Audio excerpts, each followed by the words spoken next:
La Tana Rinaldi, escúcheme un minuto, la Tana Rinaldi, Colangelo, del 20 al 27 de abril en el Ecuni, donde era la ESESMA, Festival de Tango, entrada gratuita, absolutamente gratuita, hay que ir, ¿no es cierto?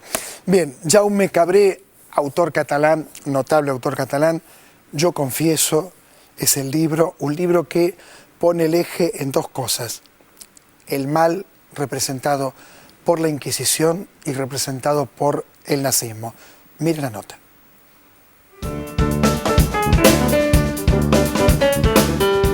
Jaume, cuando uno tiene una novela de más de 800 páginas, tiene, como me ha pasado a mí, que vivir un tiempo adentro de ella. ¿Esta es una propuesta suya?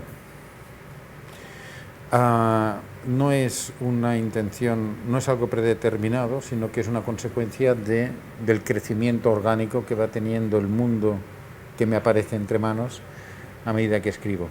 Nunca cuando escribo, cuando empiezo algo, sé si será un relato o acabará siendo una novela, y qué tipo de novela o qué talla tendrá esta novela. Esto lo voy descubriendo a medida que avanzo y veo que se me añaden personajes, que se me añaden nuevos mundos, y entonces me armo de paciencia y continúo escribiendo. Uno podría decir que el tema central de Yo confieso es una opinión, usted puede estar de acuerdo, no es la maldad. Y la maldad centrada en dos instituciones, por llamarlo de alguna manera, que han sido los pilares de la destrucción y, en mi opinión, también la maldad a lo largo de los siglos. En el caso de la Inquisición, mucho más antigua que el nazismo, por supuesto, que es un fenómeno del siglo XX. ¿Cómo lo ve usted? Justamente la novela la empecé, lo primero que escribí, que quedó para la novela, fue una descripción de un inquisidor, Nicolau Aymeric, un inquisidor general de la Corona de Aragón, inquisidor de Cataluña, del siglo XIV, y hablando de él se me fundió el personaje con otro que resultó ser Rudolf Hess, pero se me fundió en la redacción.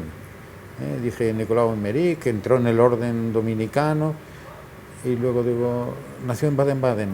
Digo, ¿qué pasa aquí? ¿Qué pasa aquí? Y se me fundió, al escribirlo se me fundió con un jerarca nazi, con Rudolf Hess, el comandante de Auschwitz. Fue algo no premeditado. Vamos a ver, había una consecuencia que era la novela que había escrito anteriormente, Las voces del Pamano, en las que aparecían muchas reflexiones sobre el mal, pero aparecían en una historia muy concreta sobre la posguerra civil española y en el Pirineo, y quedaban restos, creo yo, ecos morales de cosas que habían aparecido allí, pero de las que no había hablado. Y quizá por eso empecé hablando de estos señores. Aunque luego, por desgracia, la historia de la infamia, ya que estamos en Buenos Aires, utilizo el término borgiano, ¿no?, de infamia para el mal. Se da en todas partes, en todas las épocas, por desgracia, no solo con los inquisidores o con los nazis, sino que por desgracia se da en muchas partes.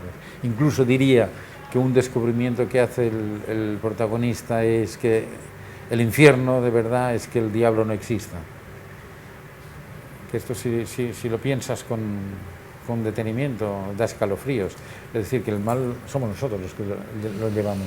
Nombró Historia Universal de la Infamia de Jorge Luis Borges. ¿Pensó cuando escribía Yo confieso en algún momento en Borges? Siempre que me preguntan, en este caso de Borges o en el caso de Mann, Thomas Mann. hablan, sí, de Thomas Mann, algunos hablan de La montaña mágica o del Dr. Faustus, me sorprende, pero por otra parte, como que son autores leídos y admirados, seguro que sí, evidentemente sí, pero no sé en qué puede haber influido. Todas las lecturas influyen y hay un momento en que aparece esta influencia de alguna manera. Y ya me está bien, porque todo lo que alimenta te hace crecer y luego se nota. Pensaba al leer la novela y en esta teoría de la maldad, de alguna manera, que esgrime la novela, hay mucha información muy precisa, hay mucha información histórica, son varios siglos de la historia europea. Trabajó con documentos, trabajó también la historia desde un punto de vista casi científico, diría. Trabajé con siempre la cuestión de la documentación, siempre la trato con mucha cautela. porque si el tema te interesa te documentas, y como que te interesa te documentas más. Y como vas sabiendo más cosas te documentas más porque te interesa más. Y es una trampa, porque como que escribir es difícil, y, que tengo mucha documentación, como aquello de la tesis doctoral que nunca se acaba, porque vas añadiendo saber y va creciendo infinitamente la tesis y nunca la acaba. En una novela puede pasar esto con la documentación. Por lo tanto, siempre tengo muy controlado el proceso de documentación, la mínima necesaria, y solo cuando la necesito. Porque para mí hacer una novela es más importante seguir las intuiciones al hacer una novela, y en el momento en que me hace falta algo en concreto, por ejemplo, si Rudolf Hess nació en 1900 o 1898, bueno, pues voy y lo busco. Y esto sería una documentación fácil, irrisoria, pero cualquier tipo de documentación solo en el momento en que me hace falta para continuar narrando. Adrià, el protagonista de su novela, es alguien bastante desprotegido. Por ejemplo, nunca, según cuenta usted, claro, nunca la madre le dio un beso. ¿Por qué construyó este tipo de personaje para contar esta historia? El personaje me apareció cuando hacía tiempo que estaba trabajando con el Inquisidor y con otros cuentos que no sabía si al final crecerían o no, pero que estaban alejados en el tiempo o en el espacio, y entonces lo que hice fue buscar un personaje con el que pudiera tener una relación más normal, más íntima. El personaje nace en el piso donde nací yo, en un par de años antes que yo, por lo tanto nace durante el momento más agrio del franquismo, finales de los años 40, y como niño vive los años 50, que fueron los años tristes, moralmente nefastos para España en general y para Cataluña en particular, porque había un valor añadido al hecho de ser catalán, ¿no? La prohibición de la lengua y la prohibición de la derogación del Estatuto de Autonomía, y en general el odio que Franco demostró hacia lo que no era español uniforme y unitario. Todo esto lo vive este personaje. Lo que pasa aquí es atmósfera, no hay relación concreta, sino que hay una atmósfera de opresión en la época en que estamos viviendo. Yo lo que hice al crear a Adrià fue un personaje con el que yo pudiera dialogar más que no con un inquisidor. Y luego él, no sabía yo cómo, pero llegó un momento en que me dio el camino para recuperar al inquisidor o a otros personajes que había lanzado sobre la mesa, así, con aquella alegría, ¿no? Que al final quizá lo recogería o no. Jaume, ¿qué significa, teniendo en cuenta todo lo que viene diciendo, ser un autor catalán?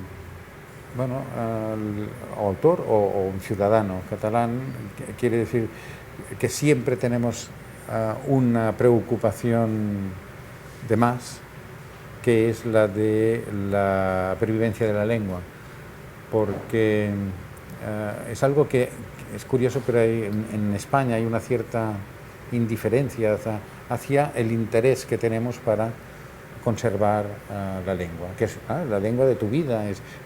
Por ejemplo, claro, no puedo escribir en otra lengua que en la que sale del interior, en la lengua que me enseñó mi madre, ¿no? Y por lo tanto esto es algo que llevamos dentro y que a veces, por desgracia, no se comprende, porque a veces se considera que defender tu lengua es atacar otra lengua, y no, al contrario, no tiene nada que ver, y las lenguas no tienen culpa de nada. Si acaso es la voluntad malévola la que tiene culpa de algo en algún caso, ¿no? Supongo que esto habrá sido muy difícil en la época en que está ambientada la novela, sí. Posterior en Barcelona, posterior a la Guerra Civil, sí. Con el franquismo más fuerte que nunca. Sí. Esto habrá sido muy, muy difícil. Sí, bueno, esto era mi infancia, esta situación de atmósfera, esta era mi infancia, con una iglesia muy poderosa, en connivencia con el franquismo. También había la iglesia progresista, pero que estaba en las catacumbas, pero la iglesia oficial pues llevaba a Franco bajo palio, era una cosa bastante triste. Pero era así, y salíamos de la guerra civil, salíamos de la Segunda Guerra Mundial en Europa, que nos tocó solo de una manera indirecta, pero sí de muchas maneras indirectas nos tocó. Fue una época dificilísima, y cuando pienso en nuestros padres, por ejemplo, la novela anterior, Las voces del Pamano, hablo de la guerra y la inmediata posguerra, no porque lo haya vivido, como lo están hablando otros escritores como Carme Riera o como Emili Teixidó, novelistas catalanes, o como Javier Cercas con Los soldados de Salamina. Somos gente que no hemos vivido la guerra, pero entonces hablamos de la guerra. Hablamos en el momento en que ya nuestros padres ya no están. Es un poco aquello del testimonio, y lo recoges no porque lo hayas vivido, sino porque lo has vivido en el miedo de tus padres. Y esto es algo muy curioso. Y aquí esta atmósfera la recojo. Hablo de otras cosas, es distinto, pero la atmósfera opresiva está. Cuando empezó a escribir o cuando escribió una novela como esta, Yo confieso, ¿pensó que iba a tener un éxito de ventas tan importante, 600.000 ejemplares? Es una cifra en cualquier parte del planeta descomunal para una edición. 600.000 en general, los libros, Las voces del Pamano y otros. ¿Cuál es el anterior, perdón? Las voces del Pamano. Las razones del interés en Alemania, sobre todo, por Yo confieso y por el anterior, Las voces del Pamano, bueno, no me las explico, pero ellos me las explican, las razones, dicen que son diversas. Les gusta el tipo de personajes que creo, les gusta el planteamiento moral, argumental y moral de los problemas que se plantean en la novela, y les gusta, y esto lo recalcan mucho, la manera de estar escrito. Nunca habíamos visto que se pudiera explicar de esta manera. Trabaja mucho el idioma, corrige bastante. Cuéntenos esa cocina. Sí, claro, esto es algo que el literato, sea del género que sea, tiene que hacer. Tu único material expresivo es la lengua, por lo tanto tienes que conocerla, amarla y utilizarla y experimentar constantemente con ella y a veces rasgarla para que sea más expresiva, y es constante, es algo. A veces lo digo cuando tengo amigos pintores, y no sé si me lo creo yo solo, pero a mí me parece que tienen una mirada más abierta, que tienen los ojos más abiertos los pintores, y me imagino que todo el día están viendo colores, están viendo composiciones en lo que para mí es un sofá, por ejemplo. Jaume Cabré, muchas gracias, realmente muy agradecido. Y a usted le digo, hay que sumergirse en la novela. Uno podría decir esas novelas que durante un tiempo bastante largo nos tienen en ese mundo, en este caso el mundo de Cabré, pero también el mundo de la historia europea, también el mundo de la crueldad, también el mundo de la barbarie. Enseguida regresamos.